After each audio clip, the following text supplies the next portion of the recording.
आदरणीय खरगे साहेब, पवार साहेब, राहुलजी, व्यासपीठावरील सर्वच मान्यवर आणि जमलेल्या माझ्या तमाम देशभक्त देशप्रेमी बांधवांनो, भगिनी आणि मातांनो, राहुलजी, तुम्हाला मी खास धन्यवाद देतोय, अभिनंदन करतो, कारण तुम्ही आपल्या भारत जोडो यात्रेची सांगता महाराष्ट्रामध्ये आणि मुंबईमध्ये करत आहात. आणि जसं आता पवार साहेब म्हणाले, हीच ती मुंबई आहे ज्या मुंबईतून महात्मा गांधीजींनी 42 साली इंग्रजांना चले जाओ सांगितलं होतं. आज जी काही हुकुमशाही दिल्लीमध्ये आपल्याला लोकशाही मारण्यासाठी टपलेली आहे, तिला तडीपार करण्यासाठी आपण शिवाजी पार्क निवडलं. त्याच्याबद्दल मी तुम्हाला खास धन्यवाद देतो. खरं पाहिलं तर हा एक फुगा आहे, भाजपा एक फुगा आहे. आणि मला वाईट एका गोष्टीचं वाटतं की या फुग्यामध्ये हवा भरण्याचं काम आम्हीच केलं होतं. संपूर्ण देशात त्यांचे 2 खासदार होते, त्या फुग्यामध्ये आम्ही हवा भरली आणि त्यांच्या आता डोक्यामध्ये हवा गेली. काय त्यांची स्वप्न. मला सुद्धा विचारतात तुमच्या किती सीट्स येतील. त्यांना विचारलं ते म्हणतात 400 पार. काय फर्निचरचं दुकान आहे काय? खुर्च्या बनवताय म्हणजे काय 400 पार म्हणजे काय फर्निचरचं दुकान काढताय? पण ही लढाई तुम्ही पाहिला असाल, आज देशभरातून सगळ्या राज्यातून महत्वाचे नेते इथे आलेत. आणि आपल्याला असं वाटत असेल की ही परिस्थिती केवळ महाराष्ट्रामध्ये आहे, तसं नाहीये. काश्मीर पासून कन्याकुमारी पर्यंत ही परिस्थिती सगळी सारखीच आहे. ज्या वेळेला मला आठवतंय की आपण पहिल्या प्रथम ही इंडिया आघाडीची बैठक घेतली, तेव्हा मोदीजींनी सांगितलं होतं ही विरोधी पक्षांची बैठक आहे. आम्ही विरोधी आहोत, जरूर आहोत, पण आम्ही विरोधी आहोत ते हुकुमशहाच्या विरुद्ध आहोत. आम्ही हुकुमशाहीशी विरुद्ध आहोत. जेव्हा मोदीजी तुम्ही आमच्या घराणेशाहीवरती आरोप करता, तेव्हा तुमचं घराणं मी प्रकाशजींच्या भाषेत बोलत नाही, पण तुमच्या परिवारामध्ये फक्त तुम्ही आणि तुमची खुर्ची एवढाच तुमचा परिवार आहे. बाकी परिवार आहे कुठे? आणि ही जी आपण लढाई लढतोय ती लोकशाही वाचवण्याची आहे, संविधान वाचवण्याची आहे. ज्या संविधानाबद्दल शिवसेना प्रमुख नेहमी सांगायचे की याची सुरुवात कोर्टापासून करा.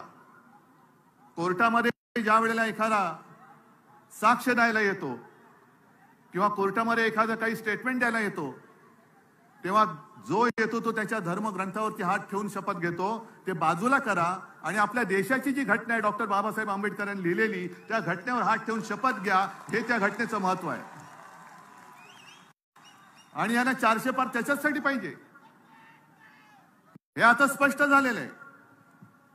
कारण त्यांचेच एक मंत्री, मला जर मी विसरलो नसेल तर आनंद कुमार हेगडे, तेच बोललेत की आम्हाला घटना बदलायची आहे म्हणून 400 पार करायचंय. तुम्ही किती जण बातम्या वाचता मला कल्पना नाही, पण काल मी एक लोकसत्तामध्ये बातमी वाचली, रशियामध्ये निवडणुका चालल्यात. पुतिन आणि त्यांच्या विरोधात कोण आहे? कोणीच नाहीये. कारण जे विरोधक होते एक तर तुरुंगात आहेत आणि बहुतेक सगळे देशाबाहेर त्यांनी तडीपार करून टाकलेले आहेत. लढायलाच कोणी नाहीये. पण दाखवतात कसं, मी बाबा लोकशाही मानतो, बघा मी निवडणूक घेतली, मला कोण समोर उभंच नाहीये तर मी काय करू.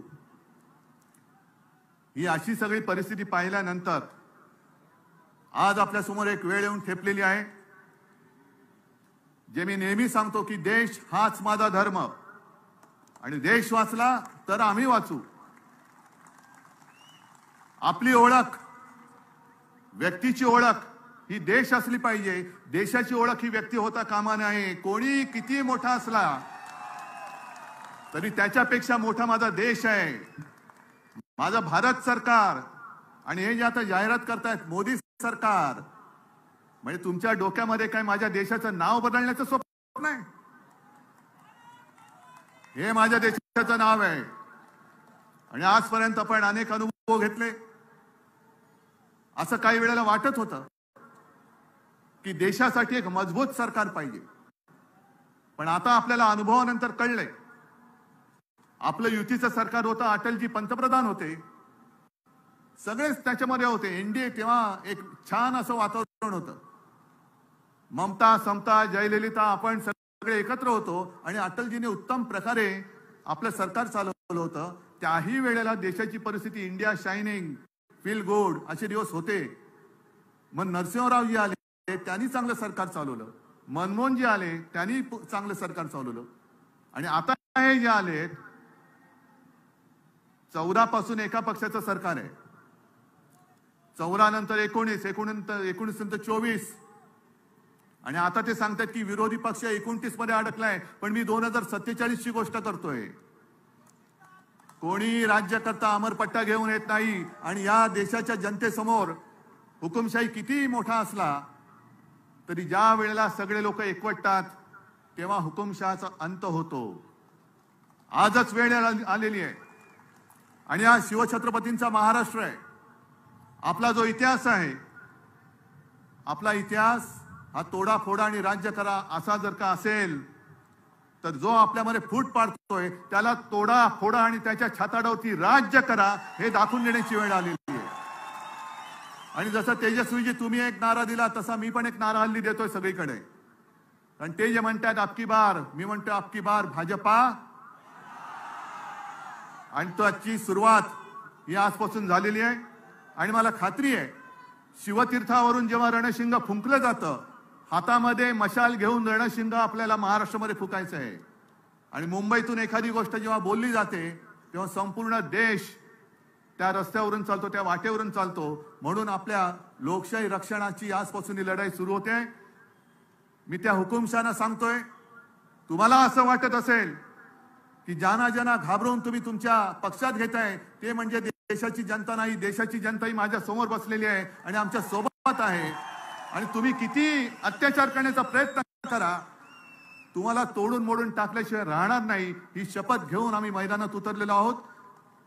आणि एकच नारा परत घेऊन अबकी बार भाजपा तडीपार, गावागावात जा आणि या हुकुमशाही राजवटीचा अंत करा एवढीच एक विनंती करतो आणि आपली रजा घेतो. जय हिंद, जय महाराष्ट्र.